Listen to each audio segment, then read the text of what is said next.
समाजातील अपमान आणि त्रास. चार भावंडांचा संघर्ष. जय हरी विठ्ठल मित्रांनो, वैष्णव हो. मागील भागात आपण निवृत्तीनाथ महाराज, ज्ञानेश्वर महाराज, सोपानदेव महाराज आणि मुक्ताबाई या चार भावंडांच्या जन्माबद्दल जाणून घेतलं. आजच्या या भागात आपण त्यांच्या आयुष्यातील अत्यंत वेदनादायक पण तितकाच प्रेरणादायी टप्पा पाहणार आहोत. समाजातील अपमान आणि त्यांनी सहन केलेला त्रास. मित्रांनो, त्या काळात समाज अत्यंत कठोर आणि नियमबद्ध होता. धर्माच्या नावाखाली अनेक अन्याय होत होते. विठ्ठलपंतांनी संन्यास घेतल्यानंतर पुन्हा संन्यासात प्रवेश केल्यामुळे समाजाने त्यांच्या संपूर्ण कुटुंबावर बहिष्कार टाकला होता. या बहिष्काराचा सर्वात मोठा परिणाम झाला तो या चार लहान भावंडांवर. लहान वयातच त्यांना समाजाकडून अपमान, तिरस्कार आणि नकार मिळाला. त्यांना मंदिरात प्रवेश नव्हता. त्यांना शिक्षणाची संधी नव्हती आणि सर्वात महत्त्वाचं म्हणजे त्यांना माणूस म्हणून स्वीकारलं जात नव्हतं.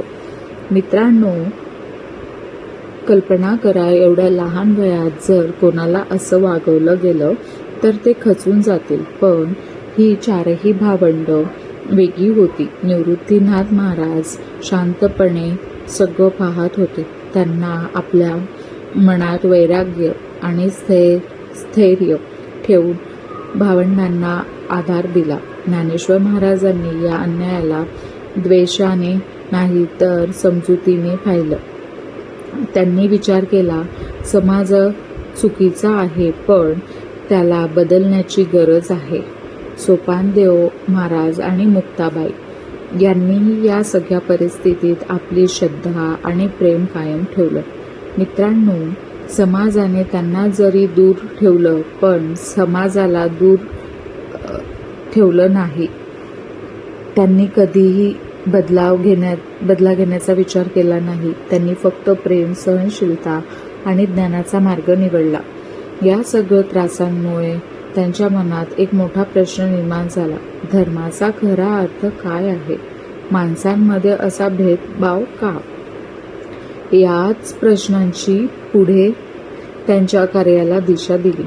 ज्ञानेश्वर महाराजांनी ठरवलं, मी असा मार्ग दाखवेन ज्यात कोणताही भेदभाव नसेल, ज्यात प्रत्येकाला ज्ञान मिळेल. मित्रांनो, या अपमानाने त्यांना तोंड तोडलं नाही. त्याच अपमानाने त्यांना घडवलं. या भागातून आपल्याला एक मोठा संदेश मिळतो. इतरांनी दिलेल्या वेदना आपल्याला ताकदीत बदलता येतात. द्वेषाला उत्तर प्रेमाने देता येतं आणि अन्यायाविरुद्ध शांतपणे उभं राहणं हीच खरी शक्ती आहे.